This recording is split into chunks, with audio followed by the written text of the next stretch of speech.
First of all, I would like to say that this presentation has three modules. I've prepared a module which is a sort of like theoretical one due to my background in philosophy. These concepts have been applied throughout the past 4 years in what I've written for various architecture magazines.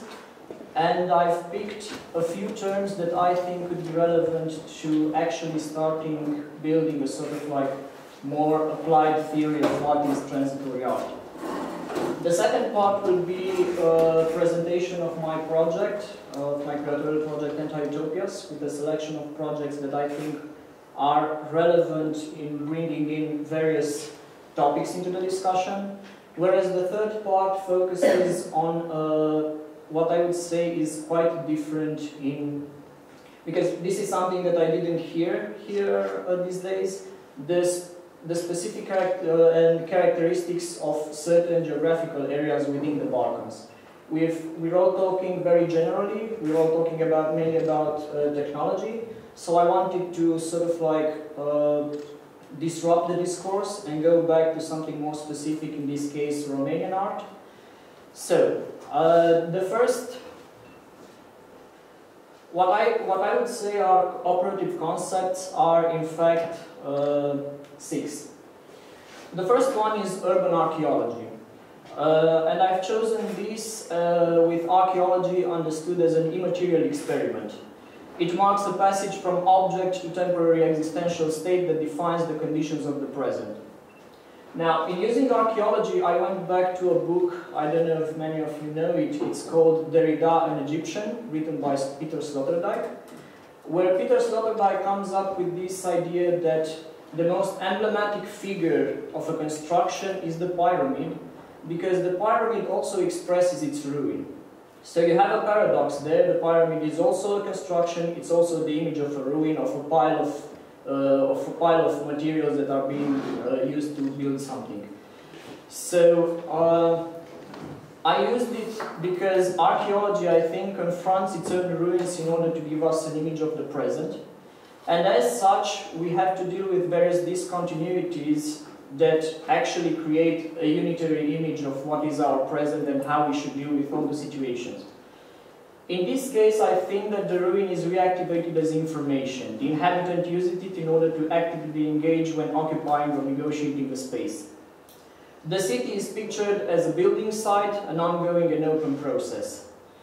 There is one theoretician, his name is José Antonio Sosa, who claims that the city and its territorial arrangements seem like a giant plug-in system, where the new interventions, uses and activities sharing a mobile and temporary character are connected and disconnected in order to form the urban structure. Here, the objects are differentiated by the structure they are inserted into. The next concept is circulations and dispositions. And I've chosen this because I think we need to find some correspondences that could structure the various free transition in an area inseparable from the idea of freedom. From the idea of proximity, we now move to the ideas of relation, position, and dispositioning, which actually means a sort of like abstractization of relations and the disappearance of actual meeting and actual contact, physical contact. This is why I think that the subjective negotiation of the various distances between construction is what defines our common ground, which is an open space between the buildings. Now, many of you may know common ground was actually the topic of the last edition of the Venice Architecture Biennial. And while many projects have focused on various constructions based on the idea of common and shared, the actual curatorial text was insisting that common ground is that empty space between the buildings that actually articulates all the constructions. It is that emptiness that gives us an image of the common and not the constructions as such.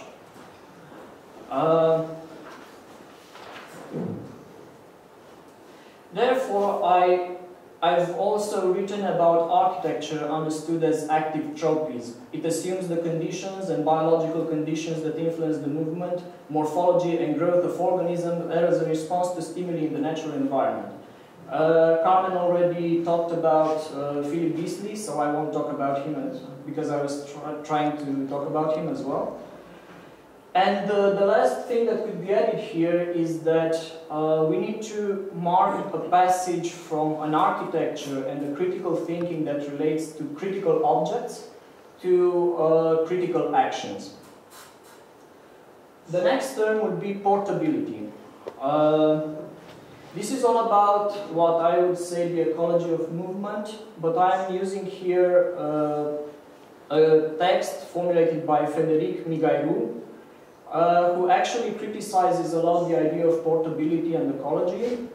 And so he says that the division between those who have access to certain technologies and the third world, which is denied access to the public space, made up of an infinite number of transport and communication systems and an army of satellites guiding all movements and fluxes, generates the image of an independent system devoid of, which is supported only by the laws of self-organization. Every manner of being minor today is assimilated to the global realm and increases the number of interactions with the global decision hubs. Another point here is that we are using technology to actually equip ourselves. We are all already occupied and we sort of like introduce all this technology in our own body. So the idea of portability, the ecology of movement and re-equipment needs, I think, needs to be readdressed from this point of transitoriness.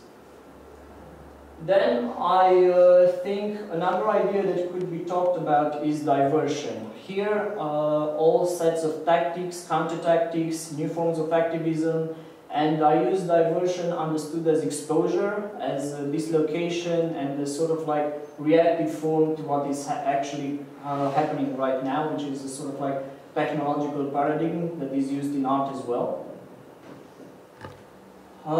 Active agents. Here I have three texts that I think would be relevant to our discussions. The first one is Jane Bennett's Vibrant Matter, a Political Ecology of Things, because she actually puts the question of how we could think of everything around us, not in terms of resources that we use, but as active agents. And how would that inform our own practice if, I don't know, this glass or that chair would have an agency and an action of its own? Then there is a text by Bruno Latour and Albena Yaneva. It is called Give Me a Gun and I Will Make All Buildings Move. And they claim that we are still attracted, both in architecture and somehow in art as well, by a sort of legacy from the Renaissance that goes back to thinking everything in perspective and bidimensional. He says that in doing so we maintain an image of architecture which actually separates architecture from the environment in which a building is built or the way in which a building is actually lived by its inhabitants.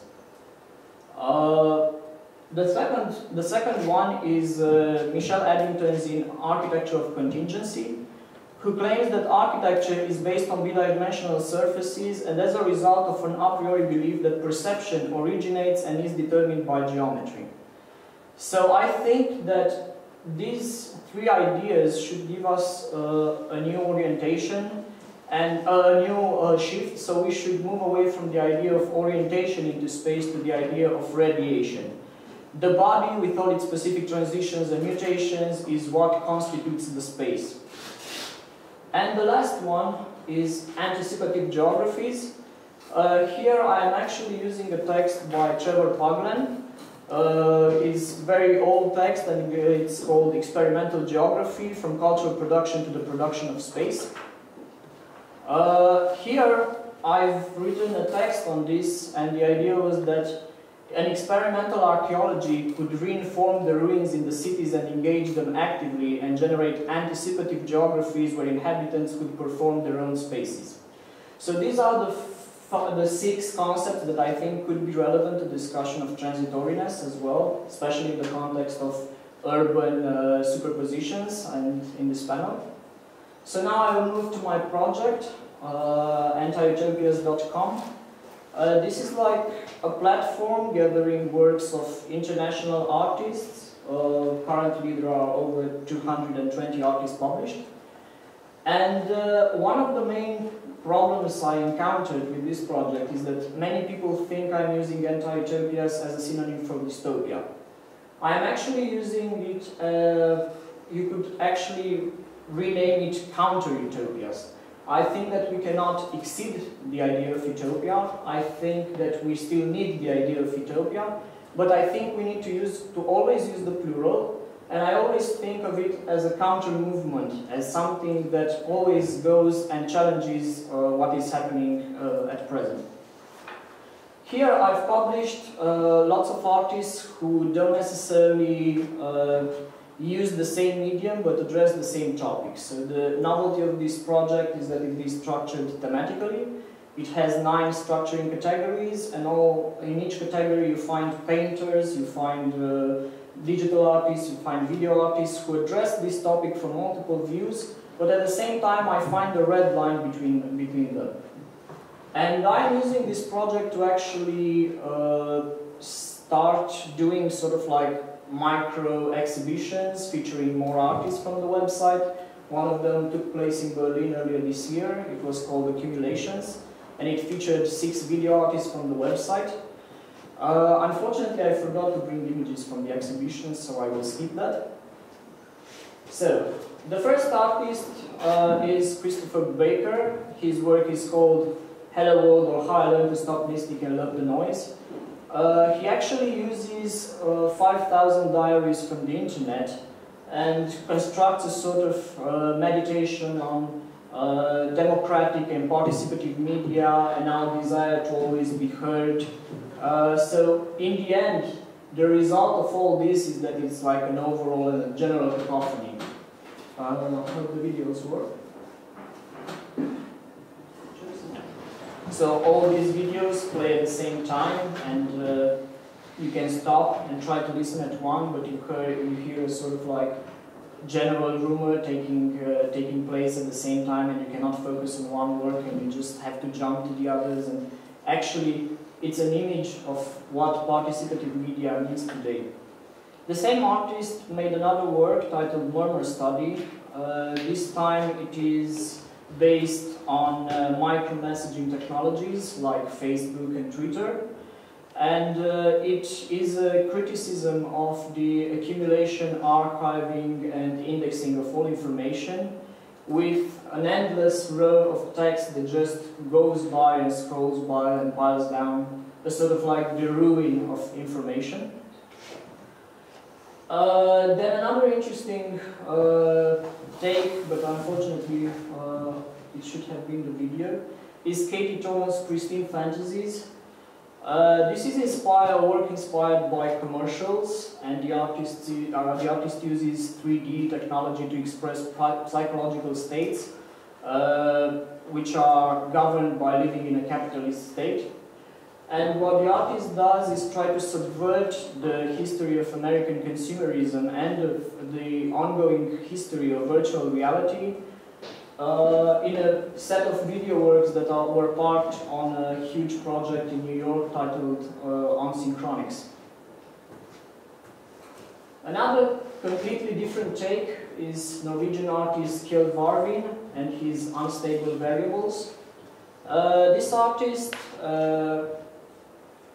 has like a studio at his home, so every day he builds these small installations which are very unstable. He captures them by photograph, and immediately after some of them just fall apart because they stay in a very temporary state. They are not very balanced. Then I have this artist Mikhail Najjar, whose work Metropolis is an expression of of accumulating spaces, and also it's an image of how the city transforms itself into a network, just like the computers. So what the artist did, this is an image of London. The artist climbs up to the highest point in each city and takes 4 photographs, north, south, east, west, and then superposes everything and makes, he has even a small movie with the process itself. and tries to tell a developing history of what our cities could look like in the future. So this is London, Berlin, New York, Paris, and the most spectacular Dubai. I will skip Peter Root's digital detritus because you should see the video. It is a digital installation set directly in Google Earth. And what the artist does is that he builds 3D digital models and relocates them and animates them in Google Earth using a special code. But the same artist also has two completely different takes on the idea of transitory, transit, temporary. One is called Ephemicropolis, and this was an installation where he used 100,000 staples to create an imaginary city. This was placed at the ground level of a corporation office, and he stood there for about 40 hours continuously building this city made of staples. And because everyone will get hungry soon, and we talked about potatoes last night, this is Peter Root's plot. This was a work done in following a residency in Istanbul, where he actually carved a huge pile of potatoes and reproduced specific elements that he found throughout Istanbul in those potatoes and made a city again of them.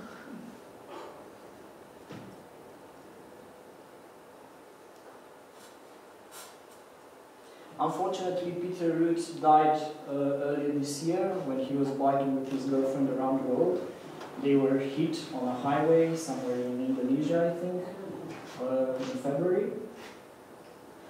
Then I've chosen for this presentation Ruth Hammersheim Urban Atlas Berlin because it's a work that actually engages into the discussion about transparency, transitions between various images.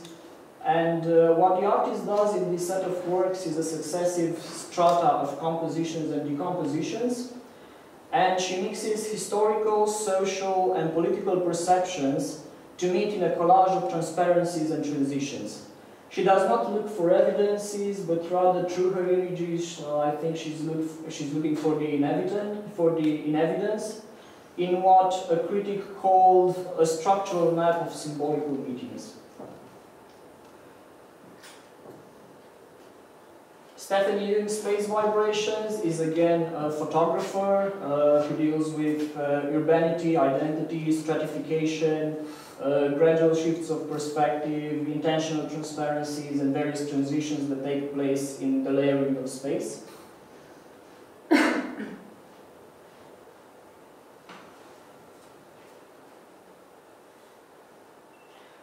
British artist Tanza, who built Capacities or Life in the Emergent City. The artist captures the changes over time in the environment and represents the changing life and complexity of real-time space as an emergent artwork. This is a sculpture representing the emergent properties of the environment the sensors are placed in, and in this case he builds an imaginary city made of bits. He also has another work called The Last Supper, the City of Bits.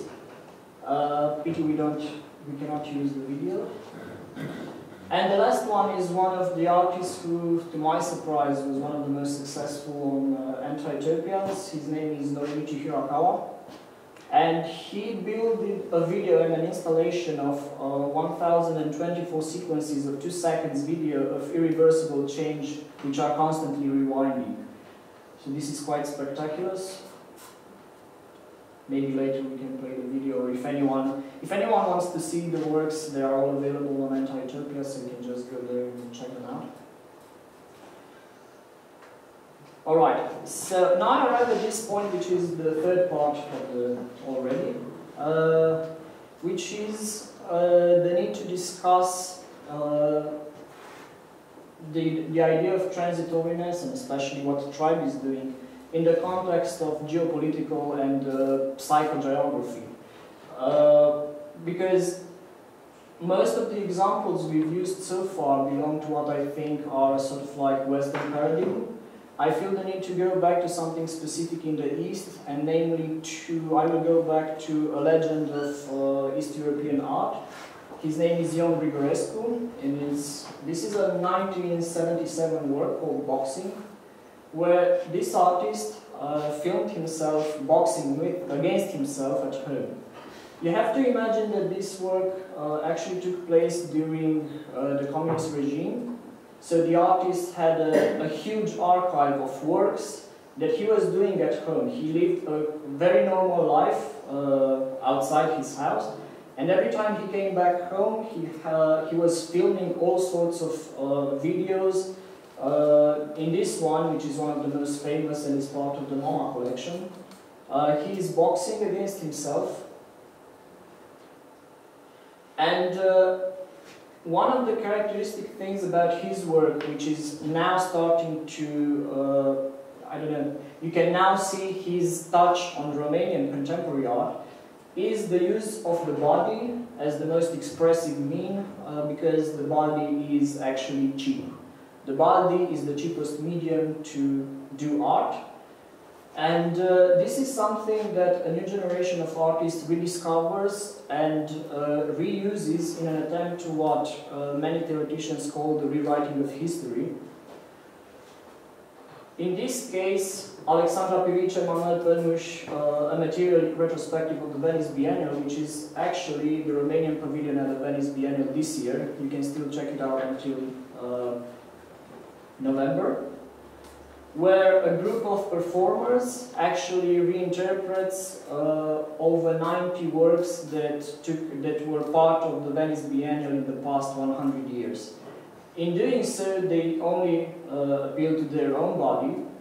So in this image you have like Mondrian, and it is one of the most critically acclaimed pavilions of the Venice Biennial, specifically because it does not need anything else but the body and the performance of the artist to actually reenact the history and rewrite it as such. Which brings me to a final step, which is I would like to insist on the art and architecture of protest. The body is also a sort of like agent in what is happening right now in Romania. Actually, a huge campaign to save a former mining site that was, the state made a contract with a Canadian company, and they are supposed to be and make the biggest cyanide mining project in the world, and I think in the history. So here, to go back a bit to the idea of the city and space, a new generation of people who actually, up until now, people said that they didn't participate in the democratic acts of like voting and getting involved in the political life, to extend again this project for the first time. I think this is the biggest demonstration since the 1989 revolution, at least in Romania. And what they are doing with the city is that you have Sunday meetings in all major Romanian cities and major capitals around the world, who actually gather around and try to use the city in various circuits. For example, this is the city of Cluj, and what is happening is that each Sunday the group takes a different circuit of the city and then travels around and tries to bring and goes to the community and tries to involve as many people as possible and try to bring them on the streets and try to take them to make a stand. And this is actually a movement that I find it very important because it's sort of like a new wave of young people who are trying to change mentality and try to make a transition to a different stage in what is currently happening in former East European countries, which are still influenced by communist structures and institutional structures, oppressive regimes. So I felt the need to show this as well. Okay, this was it. Thank you very much.